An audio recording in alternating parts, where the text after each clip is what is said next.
Assalamualaikum warahmatullahi wabarakatuh.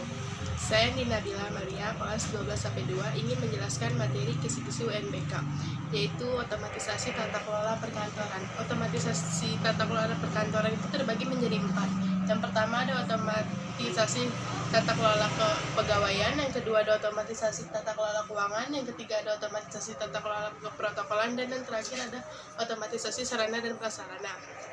Nah, yang pertama saya akan menjelaskan otomatisasi tata kelola kepegawaian.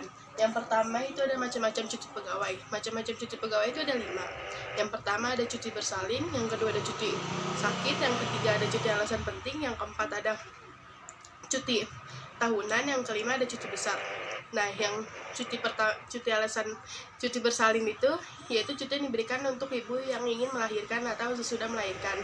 Yang kedua cuti sakit itu diberikan kepada pegawai yang sedang sakit. Nah, yang ketiga itu cuti alasan penting, cuti yang diberikan jika keluarga atau kerabat ada yang meninggal. Dan yang keempat itu cuti besar itu cuti yang diberikan kepada pegawai yang berprestasi.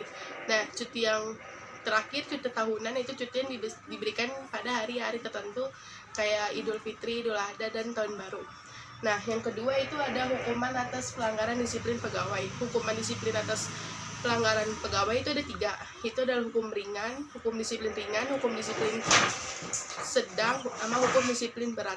Hukum disiplin ringan itu berupa teguran tulis atau tidak tertulis. Yang kedua itu ada hukum disiplin sedang. Hukum disiplin sedang itu berupa penundaan kenaikan gaji selama 1 tahun dan penundaan kenaikan pangkat selama 1 tahun. Ya. Dan cuti disiplin berat itu ya berupa pemberhentian tidak dengan hormat sebagai PNS dan pembebasan dari jabatan. Nah, yang ketiga saya akan menjelaskan DUK. DUK itu adalah daftar urut kepangkatan, yaitu memuat suatu nama pegawai sipil atau suatu organisasi negara yang disusun berdasarkan kedudukannya. Nah, yang kedua itu saya akan menjelaskan tentang otomatisasi tata kelola keuangan. Yang pertama ada dana kas kecil. Dana kas kecil adalah petty cash. Petty cash itu adalah disiapkan untuk kebutuhan sehari-hari dan jumlahnya tidak banyak atau sedikit. Nah, yang kedua itu adalah pencatatan dana kas kecil sistem impres. Sistem impres adalah sistem dana tidak tetap. Dalam sistem dana tidak tetap ini, pembukuan dana kas kecil ditulis dalam jurnal tidak berubah atau tetap. Yang ketiga yaitu saya akan menjelaskan tentang otomatisasi tata kelola humas dan keprotokolan. Yang pertama itu ada ruang lingkup. Ruang lingkup itu terdiri dari tata tempat, tata upacara, tata ruang, tata busana, tata warkat. Nah, yang kedua itu ada pelayanan prima.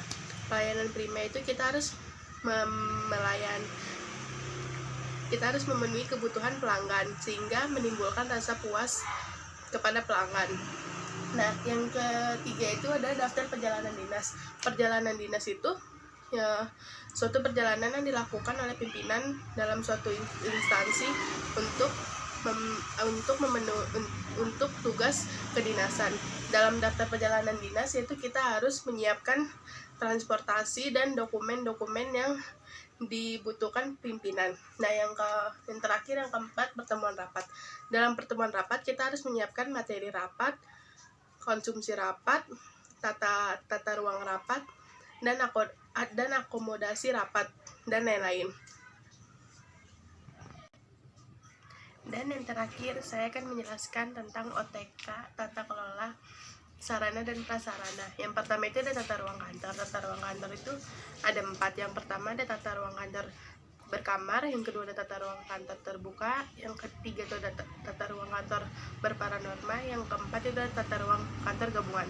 Nah, yang pertama itu yang berkamar itu tata ruang kantor yang digunakan disekat-sekat atau tertutup. Nah, kalau yang terbuka itu semua karyawan bisa saling komunikasi. Nah, kalau yang berparanorma yaitu tata ruang kantor yang dihias sebaik mungkin atau secantik mungkin. Nah, kalau yang gabungan itu adalah gabungan dari tata ruang kantor itu. Dan yang kedua itu adalah metode pemeliharaan jenis peralatan dan perlengkapan.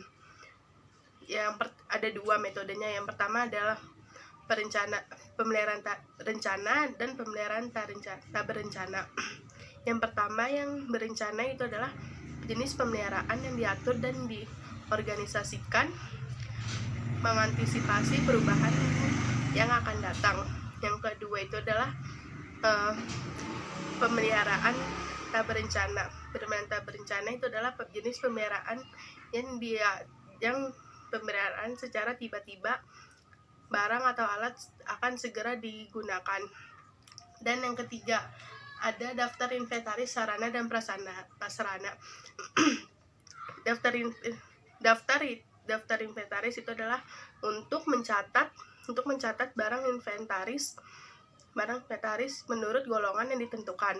Nah, yang keempat itu adalah prosedur pengadaan. Prosedur pengadaan itu untuk memenuhi kebutuhan kantor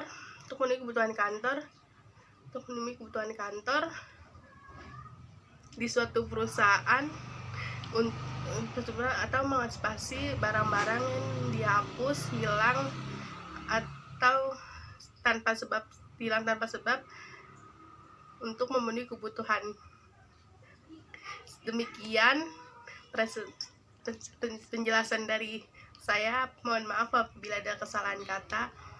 Wabillahi taufiq wal hidayah. Wassalamualaikum warahmatullahi wabarakatuh.